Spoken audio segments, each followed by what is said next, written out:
Do you know that feeling? A deep, almost aching desire for companionship, but at the same time, you find yourself making every possible excuse to avoid it?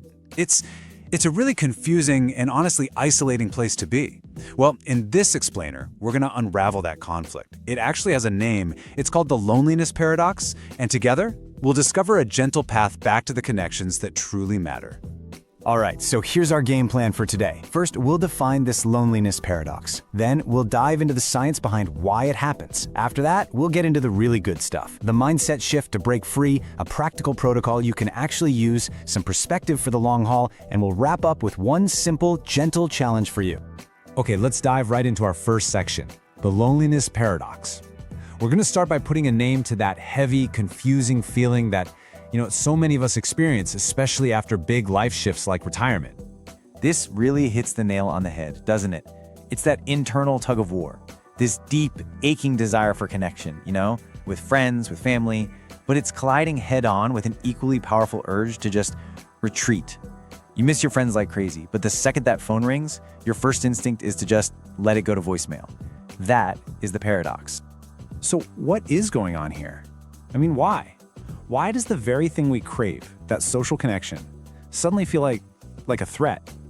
You'll probably feel better after you see people, but that hurdle to actually get there just feels impossibly high. It's such a frustrating and isolating cycle to be stuck in.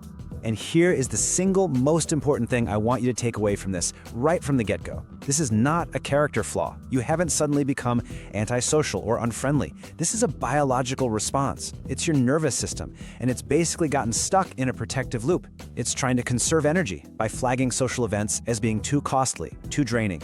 It's a miscalculation for sure, but a totally understandable. All right, so let's get into our next section and really break down the science of that protective loop. Because honestly, understanding the mechanics of what's happening in your brain it's incredibly empowering. It helps you shift that question from, what's wrong with me to, okay, what's happening in my nervous system?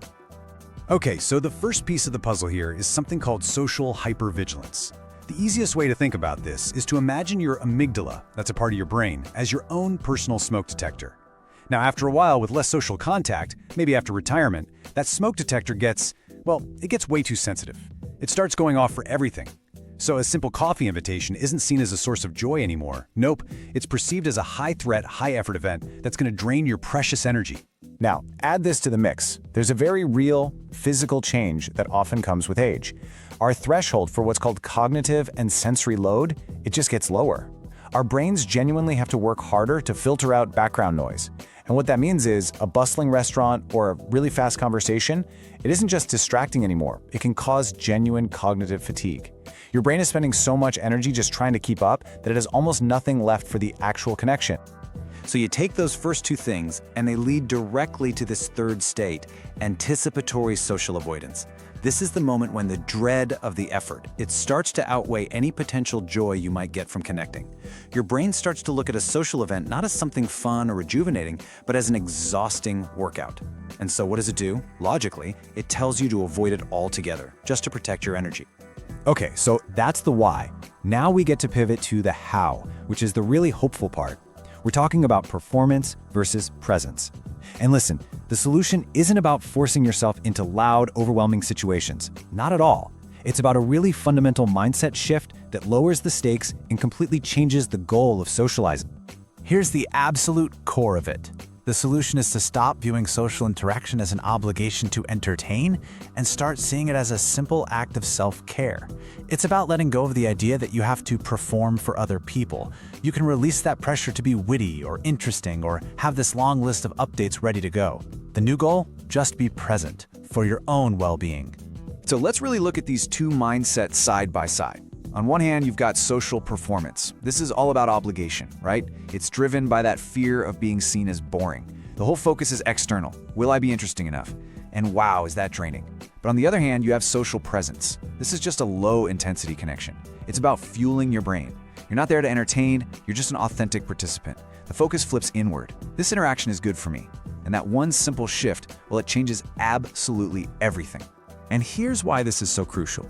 Think of social ease like a muscle.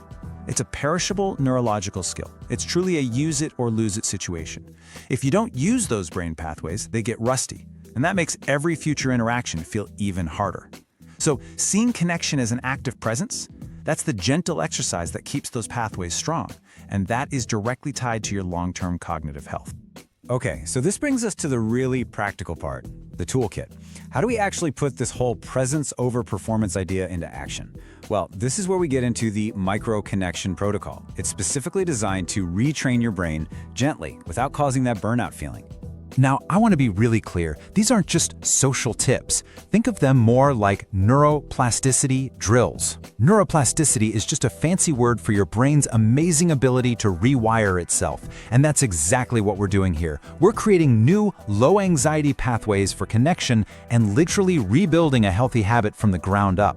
And the cornerstone of this entire protocol, the most important part, is this number right here, 15. We call it the 15-minute threshold. This is probably your single most powerful tool for getting over that initial wall of dread. Because by committing to just 15 minutes, you're sending a signal to your brain that says, hey, this is small, this is manageable, and there's a clear exit. So, let's walk through the full protocol, step by step. Step 1 is the 15-minute threshold. Here's the deal. You commit to only 15 minutes of a phone call or a visit. You have my full permission to leave after that time is up. It just makes the whole thing feel small and doable. Step 2, choose controlled environments. Opt for a quiet spot, somewhere with a low sensory load. Think a quiet park bench instead of a loud restaurant. This lets your brain focus on the person, not all the noise. Step 3 is to embrace what we call narrative minimalism. This is huge.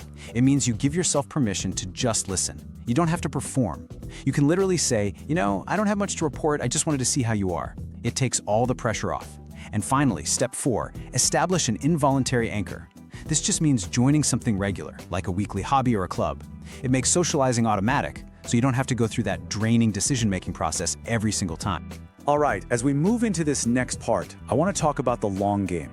Because as you start to apply these steps, it is so important to have the right perspective. This is a process, and it absolutely requires you to be kind to yourself. Please remember this. You are not losing your touch. You haven't lost who you are.